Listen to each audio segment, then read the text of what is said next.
So next up is F-holes. Cutting the F-holes, chapter 4. He actually has a full-size drawing.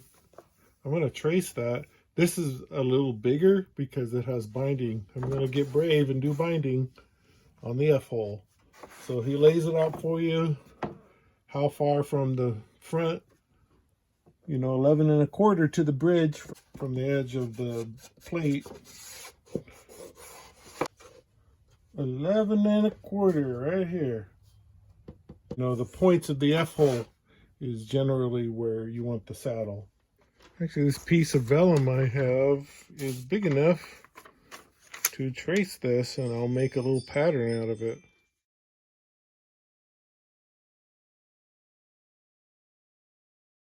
And we have an idea where to put it. Then I trace that on here.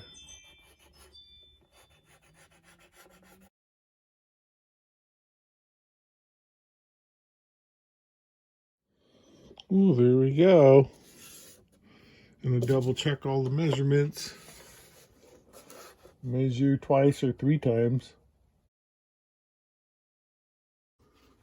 So I get a drill big enough to fit the blade through.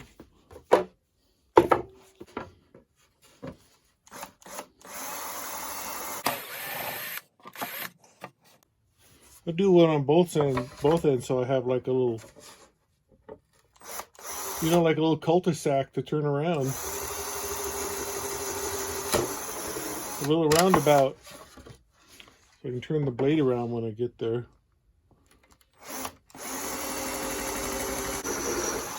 Okay, so according to the book, when we cut out this much, we're going to get a big drop in tone.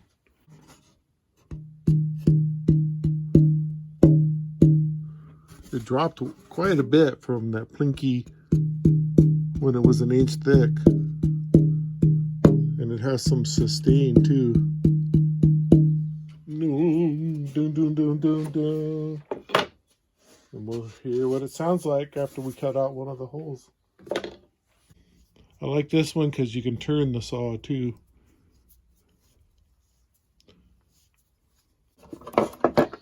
There we go. And I want to be able to pull. When I pull, it's cutting, so the teeth are pointing down. And I fit it through there. This is always a fun part, to get the blade back on there.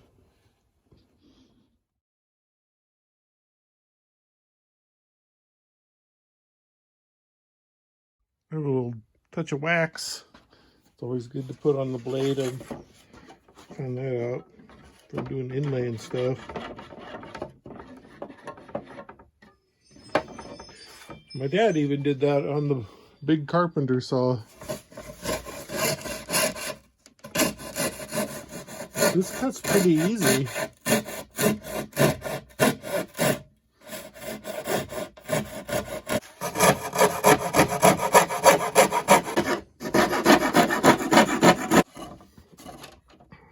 Turn it all the way around, and we'll just pull that out. And then we can work all the other little areas. Let's just rest that for a moment. All right, so now we can see through it.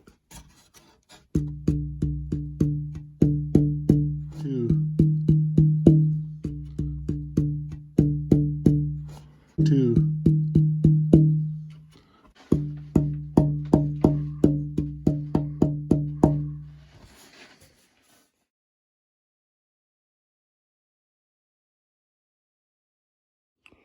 Ooh, cup of tea after that one. Now let's hear that tone.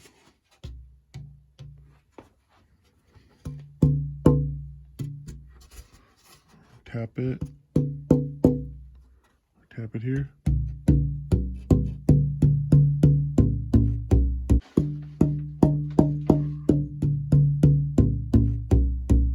It really did drop quite a bit. And now we'll file and scrape and sand until these look nice. And then we'll get some binding in there.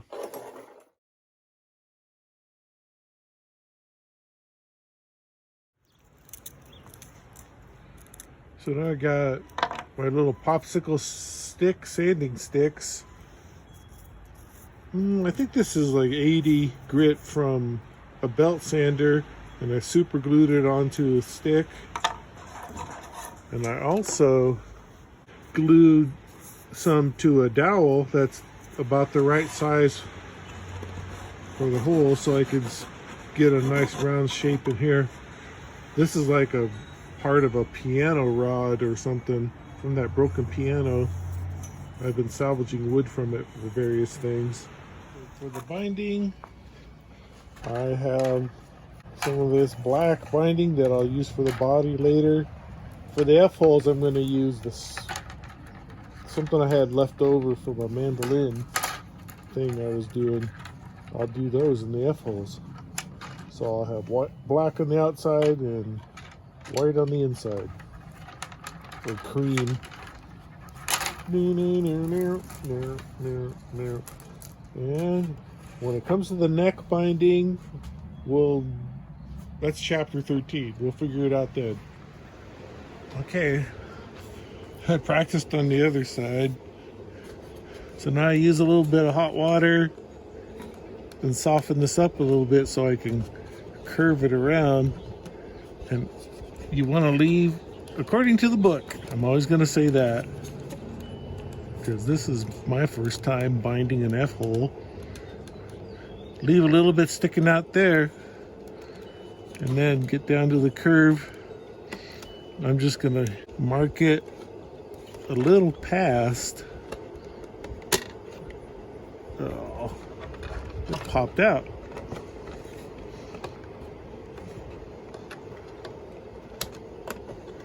And then you try not to lean on your plate and split it.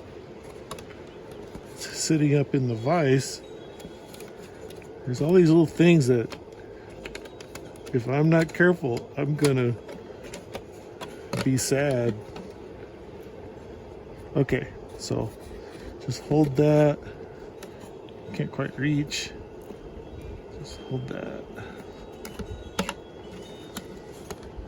Just takes a little practice.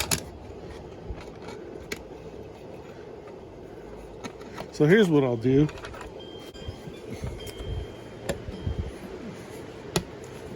Okay, get that sticking out as far as I think it should be. I got like this packing tape that I cut in little strips, because this is what you use to glue it in. So I want to hold that down to hold it while I get this mark. There we go. Just a little past. And that'll be good, because then I'll start gluing here and then push this up, and that sticks out a little more. It's okay.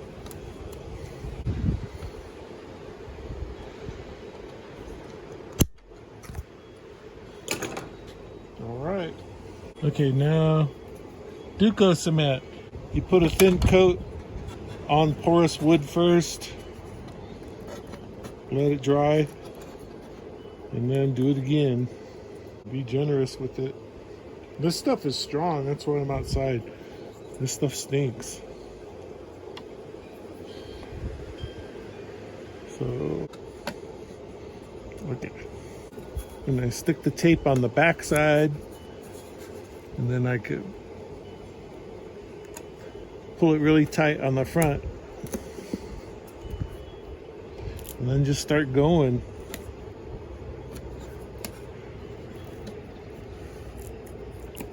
Hold it on the back and then pinch it on the front. In the book, they suggest doing this while the plate is off. Nope. Be about impossible to do this after you glue the top and back to the sides.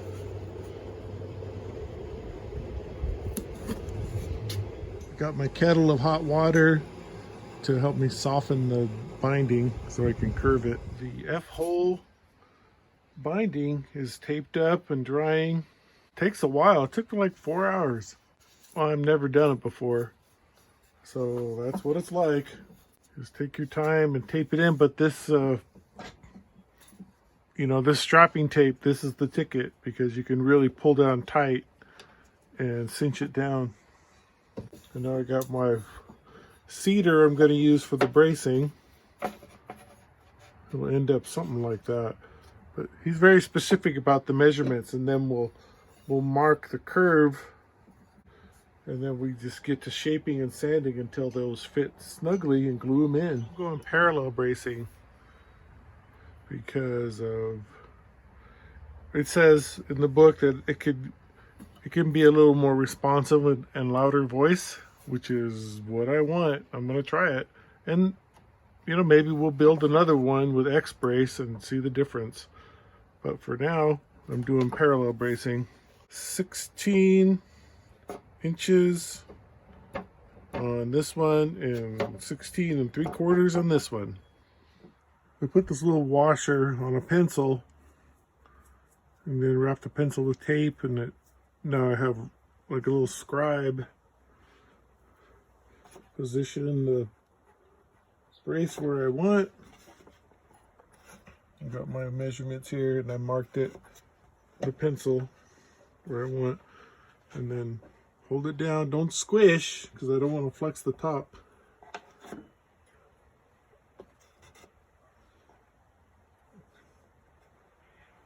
And then just scribe it. Hold the pencil as straight as possible.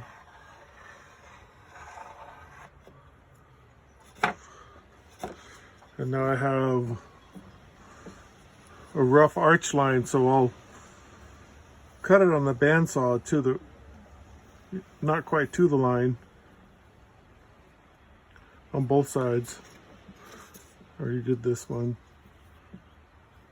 And then we get a strip of sandpaper in here, and we get them to fit nicely and glue them in, then carve them later.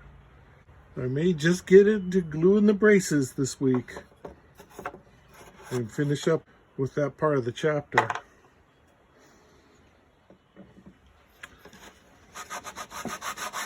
So yeah, a little bit of scrubbing. I was pretty close, but I think we're about there. I got rid of all the pencil marks I made. Let's pull this off. Yeah, it's sitting on there nicely. We'll be able to glue that and clamp it up to dry for next week's carvings. We'll do the same to this side. I just center it over the area I need it to fit.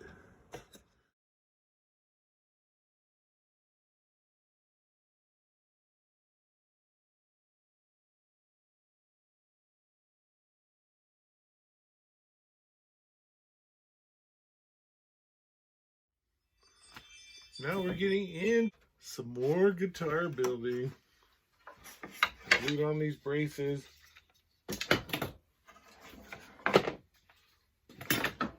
And I'm excited to see what the tone sounds like now.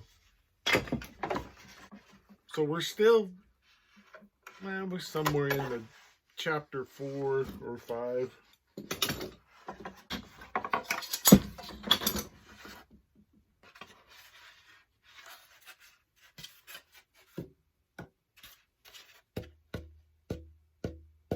Now the pitch went up a little bit, but now it rings longer. The book says you're gonna get more sustain. So now we're gonna carve a little bit to, we'll take down about 1/8 of an inch or so. They say about 5/8 inches high, right in here. So we'll do a little carving, get this tape off of the F-hole binding, and scrape those down so they're flush. And on this plastic, I could use just a single edge razor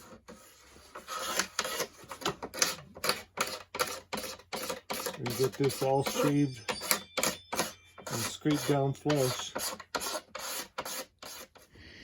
This actually works pretty good. Just a little bit of that leftover cedar from that form I was making, and a little strip of some of the belt sander.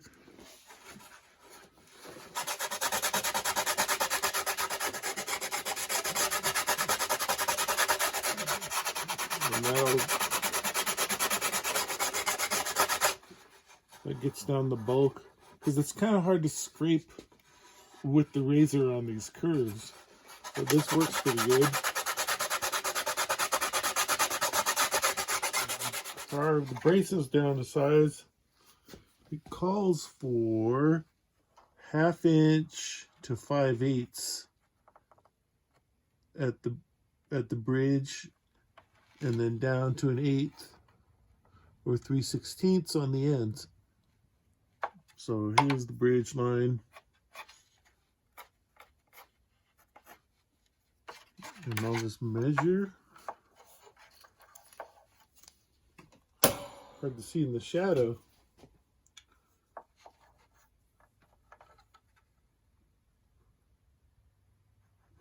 I'll put a 1/2 inch there. That's actually 5/8. I'm going to go more lightweight. I'm going to go 1/2 inch. Just slightly lighter weight. And 1/2 inch here. And then 1/8. Right there. On the ends.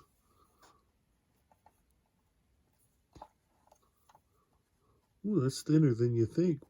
About 1/8 of an inch. It's still a mile. Put an 1/8 down here.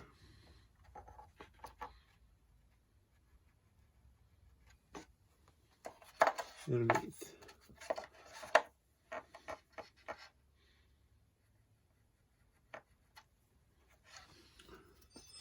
And it's going to be flat across the top. So I'm going to go ahead and use my dad's draw a straight line technique, where I just guide with my finger, and that actually turns out to be pretty good. I got to cut that much off.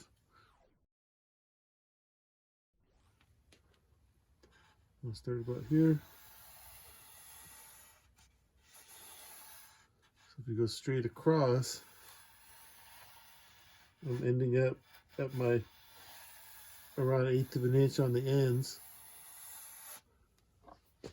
This little finger plane works pretty good. It's probably better with 2 hands.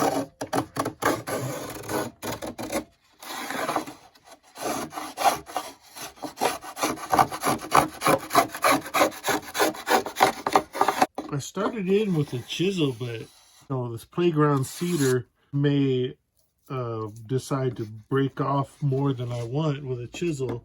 So I'm going to just scrape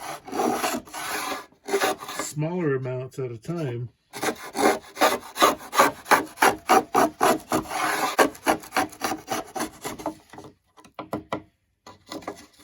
I would even explore doing it with this one, because this one peels pretty nicely and remains flat.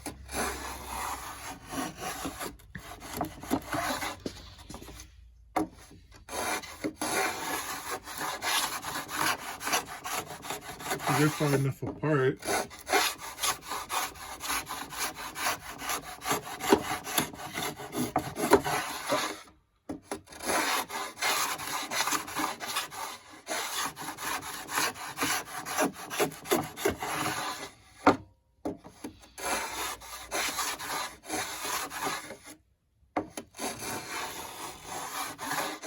Almost to the line.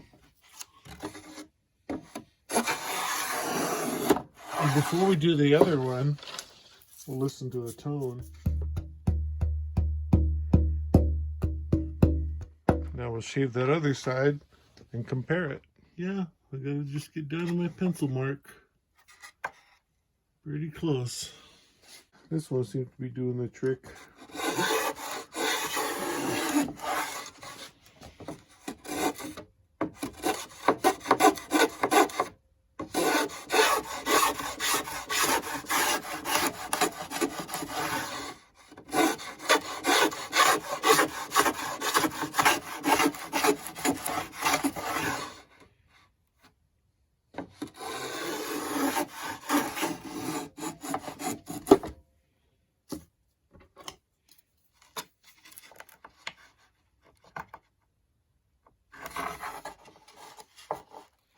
Need the light on this side.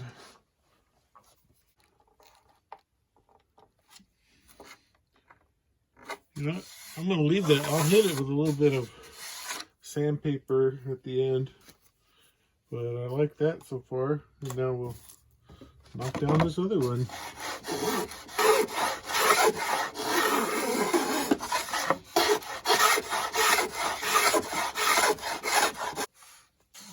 We're going to be at about 5 more on this side.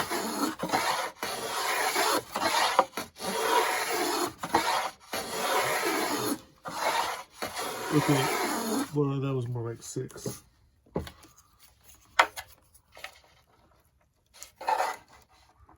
We're good on that end. A little more on this end. So I'm good here, so don't go that far. Just a little more here.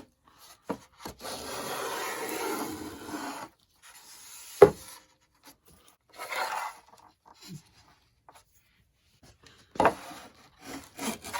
think I'm good. Now let's listen to the tone. After we dropped, you know, like almost a 1/4 inch off that other one.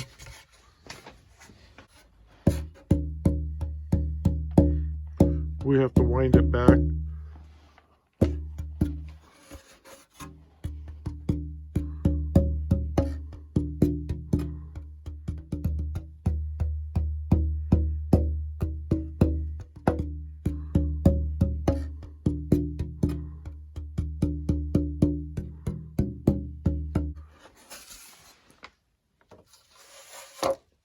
You know, as I'm going through this stuff, I'm just learning as I go and showing you the stuff that I ran into when I was doing it. It's not like this is how you should do it. It's like this is what the book showed me, and this is the best I could do so far with what I learned from the book. But I'm just gonna kind of knock down those edges with a slight bevel.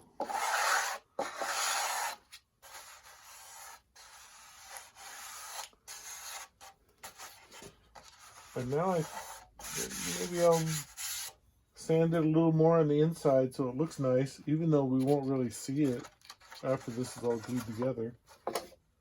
But, you know, I want to scrape, clean up the squeeze out a little bit, and that kind of stuff. Just a little attention to detail. What I read in another lutherie magazine.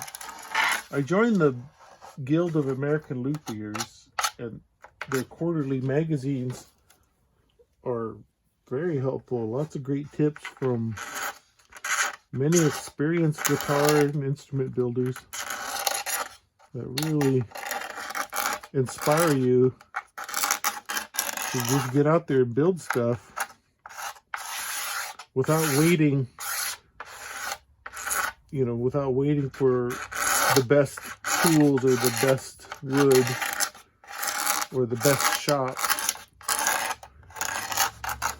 Just start going with what you have on hand.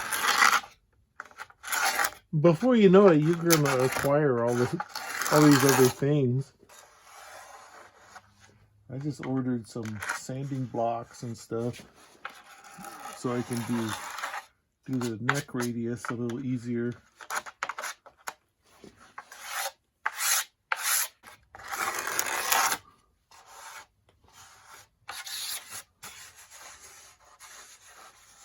And I leveled out all of the F-hole plastic with sandpaper and the razor. And now you can stop using the top as an excuse not to move on. The top is pretty much ready to go. So what is next to move on to? I gotta think about bending the sides.